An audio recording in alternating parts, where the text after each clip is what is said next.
Are you thinking of getting a new puppy, but you have other pets in your home? You may be wondering how your older dog or cats or bird or bunny or hamster or chinchilla or lizard or sugar glider or hedgehog or fish or other animal will cope with a new furry land shark. Well, you already get an A+ for thinking about this. Whenever you're going to invite a stranger, and yes, your puppy is like a stranger into your home, it's important to think about how the current residents of all species will think about this and feel. Today, we're going to be talking all about the possibility of bringing home a puppy when you have other pets. I'm going to give you some great questions to ask yourself to evaluate if this is a good idea, and then some tips on how to manage it when they finally do meet. If you already have a puppy and you're thinking of adding another animal from another species, we're going to cover those tips as well. Michelle here with How to Train a Dream Dog and creator of the 30-Day to Puppy Perfection online training program.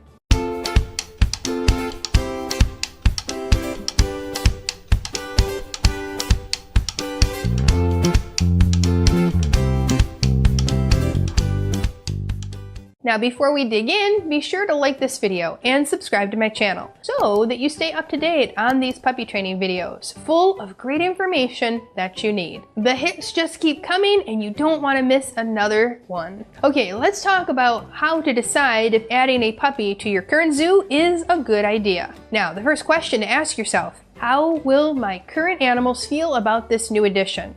Now imagine you share an apartment with some roommates.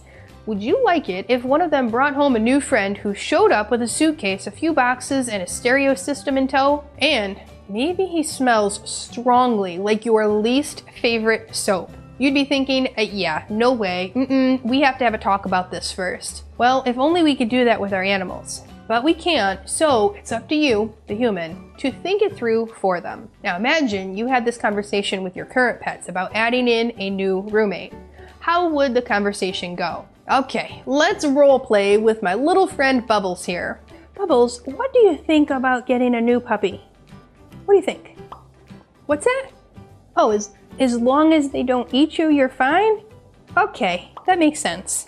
All right, well, okay, that went pretty well. Bubbles is kind of a low maintenance guy. I like that about him. Well, lucky for us, we got Bubbles after we got the dogs. But if I had asked the dogs about adding Bubbles, they would have all voted unanimously to add Bubbles into the house. That sounds easy, but I did have to do some work to create a harmonious living situation for Bubbles and my 3 dogs. Now, it wasn't easy as just setting up his cage and moving along with my day. It really wasn't that easy.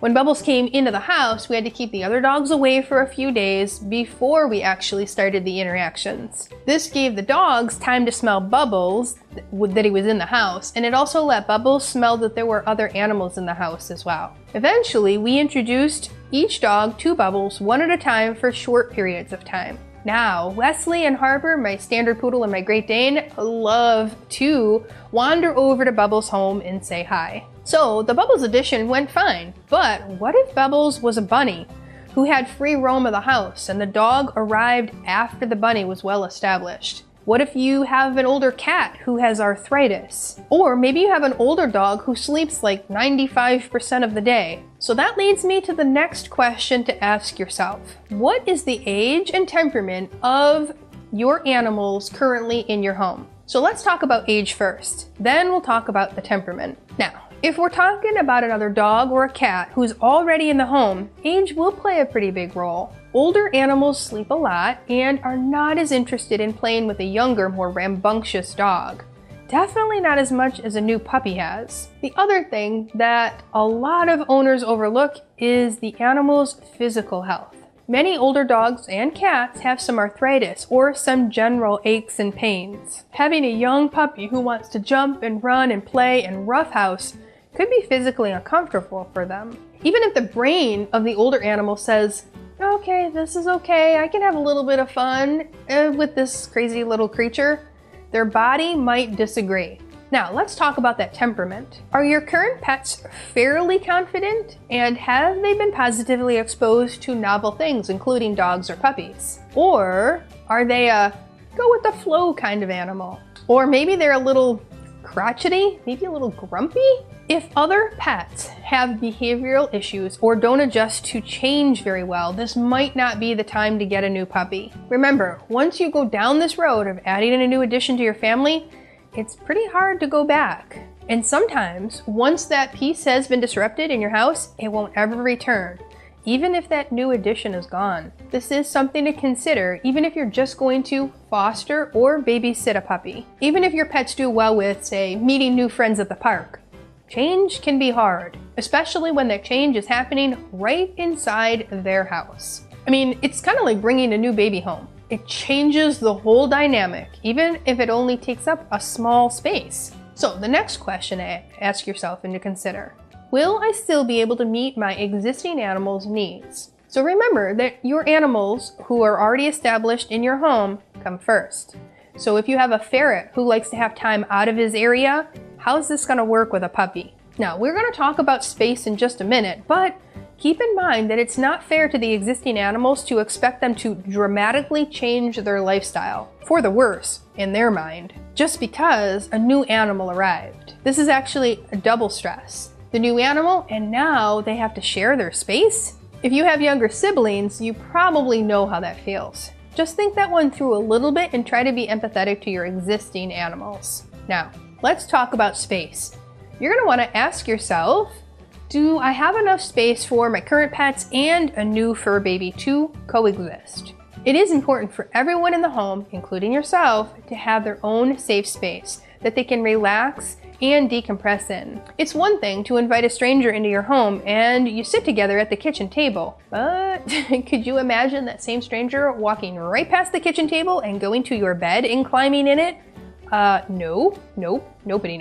Everyone gets to have their own space, and one of the ways we manage the relationship between two animals is to give them that space. And we have to work with them specifically and intentionally when they're outside of it. If they don't have their own space, or it will be too hard to delineate, you might need to make some changes before you add these animals together. In addition to a crate for your new puppy, I recommend a puppy pen, which can be used when the puppy is awake but can't be 100% supervised. Now, some people use a pen like this one, and others use a baby gate. Either way, managing the environment is key to helping the animals learn to live together and to prevent accidents. Now, this video here goes into a lot more detail about this. And if you're thinking, oh, I can handle that pen or the gates for just a little bit, well, I need to warn you that they might be up forever. When I say manage the environment, I'm talking about not giving your puppy access to things like litter boxes,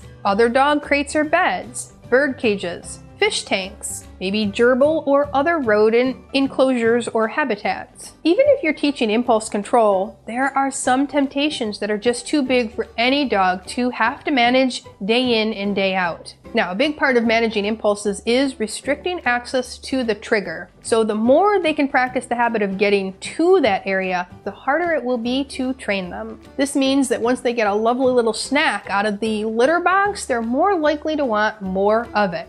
Okay, can anybody tell me why dogs like to eat the kitty litter leftovers? That's totally gross, right? So, if you're trying to stop the behavior, or maybe you think you need to correct the puppy once they get into the litter pan or any other little creature enclosure, think again. Now, I want you to check out this video for more details about stopping unwanted behaviors, and consider enrolling in the online course that I have to learn how to exactly train your puppy on impulse control. Maybe you're thinking I'm discouraging you from bringing home a puppy. I know what you're thinking, but Michelle, this puppy needs a home and he's so cute.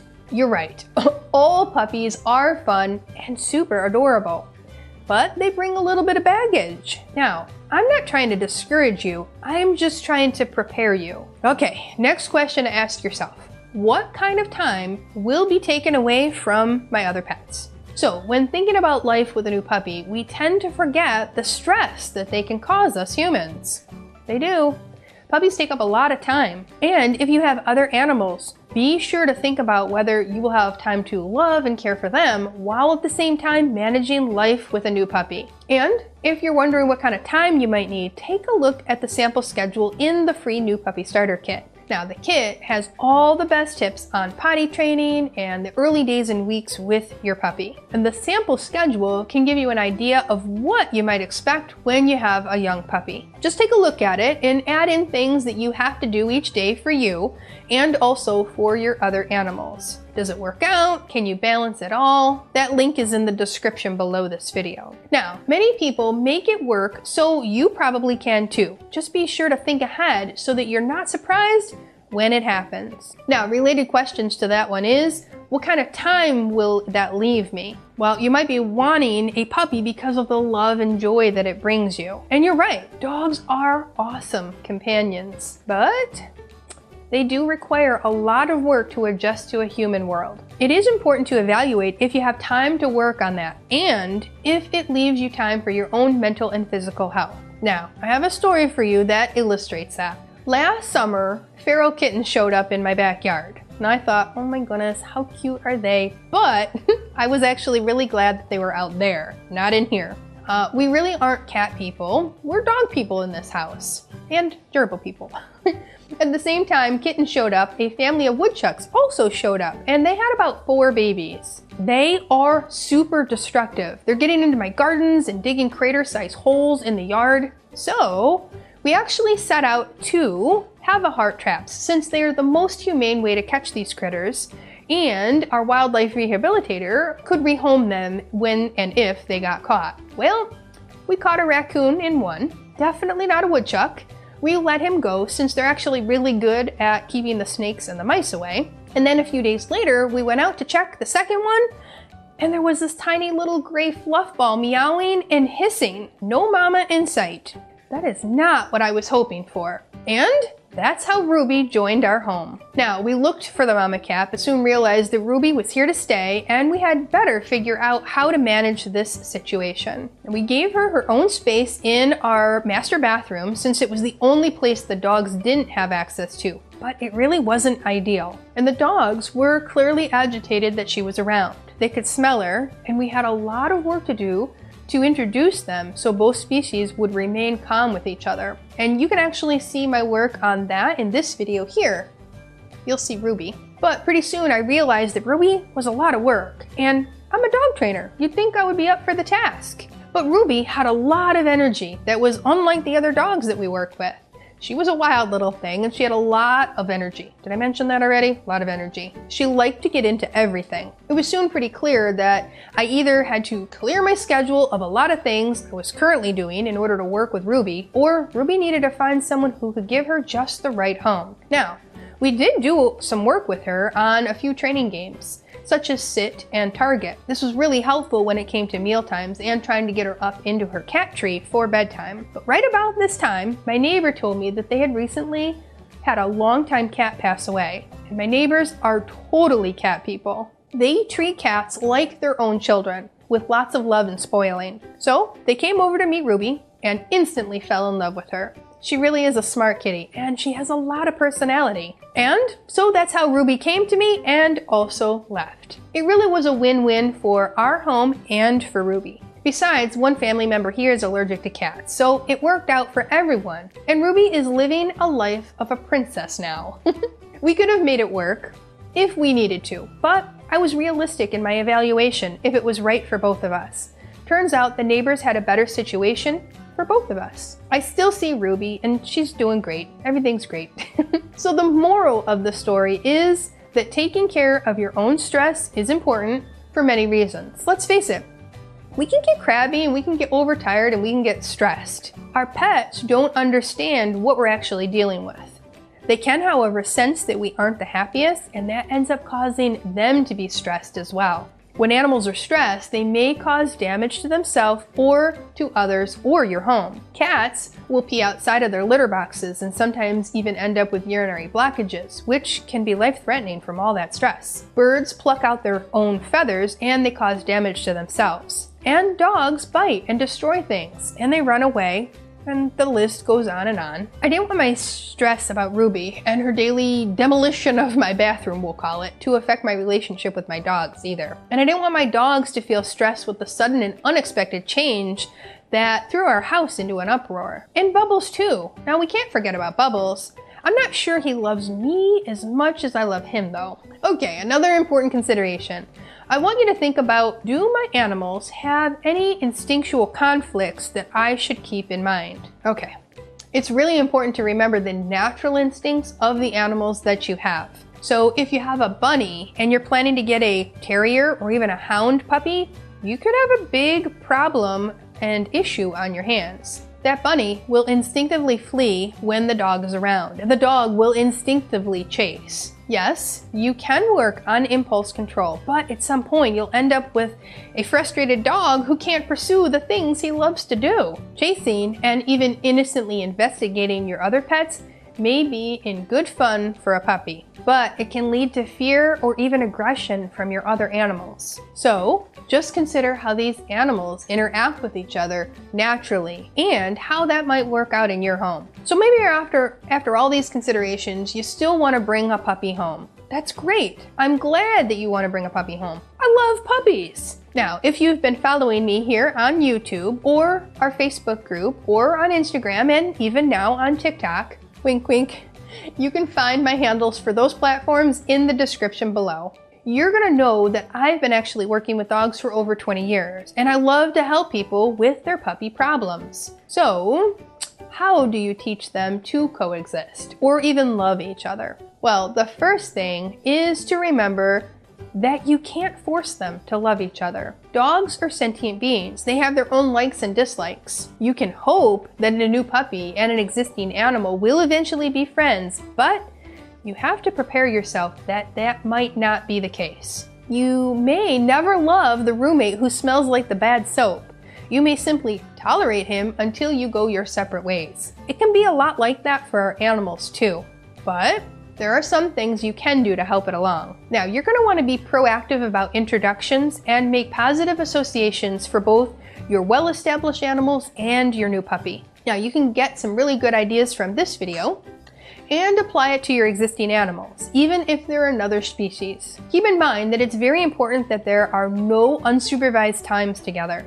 No matter how friendly they are in your presence, just about anything can happen in your absence. And part of managing the space that we've talked about before includes not allowing other animals to approach the puppy in the crate, especially when you're not around. Of course, you do have to work on exposing the dogs to one another slowly and gradually. You want your already established animals to have a positive association with the new puppy. You will want to set up counter conditioning and desensitization sessions that are very brief and done at a distance, at least to start. Now, during these sessions, be on the lookout for stress signals that are specific to the species you're working with. And whatever you do, do not scold or correct animals for expressing their stress or reacting naturally. Correcting natural behaviors from any animal will only work to compound the stress. So, if you're seeing bad reactions from either pet, it's likely that you've pushed things too far too soon. And for more details on counter-conditioning animals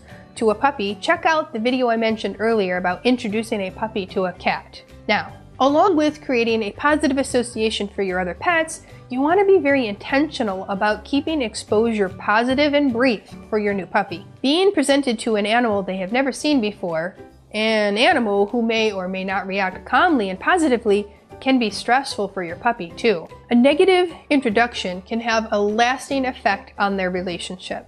Ideally, all exposures should be positive, safe, and short to begin with, as I mentioned before. And contrary to popular belief, not every exposure to one another should involve an actual interaction or even getting close at all. It should not be your intention to get your pets and the new puppy right up close to each other as fast as possible. Slow and steady wins the race here. Now, for more information on positively exposing your pup to all kinds of different things in their environment, check out this video here. Puppy socialization tips to positively work on exposure training. Okay, we've covered how to evaluate if bringing home a puppy is good for the other animals and the puppy. I've given you a few tips and some great resources on how to introduce the two. But if you're still running into problems, I know a great trainer. Hint, it's me. I'm the trainer. Training might be a big help to you because each situation is different. I can give you some tips here in this video, but to really help you, I'll actually want to ask a lot of different questions about the types of animals we're dealing with here, the home environment, and any past history. There's so much more I'm going to need to know. For a very detailed training program and support from our team, trainers, and even the students, be sure to look into the 30-Day to Puppy Perfection program. The link is also in the description below this video. Now, this growing community is perfect for new puppy parents and is sure to help work through the inevitable puppy blues. We actually have students right now who are working through introductions of and coexisting of puppies and cats, puppies and birds, puppies and bunnies, and puppies and other dogs. We actually talk about these kinds of issues on our Zoom calls and in the private Facebook group. They're actually making a lot of really great progress. I'm really proud of them. So I hope you liked today's video, and if nothing else, you got to hear about Bubbles and Ruby. In the comments below, tell me, what breed are you thinking about getting, and what animals do you already have at home?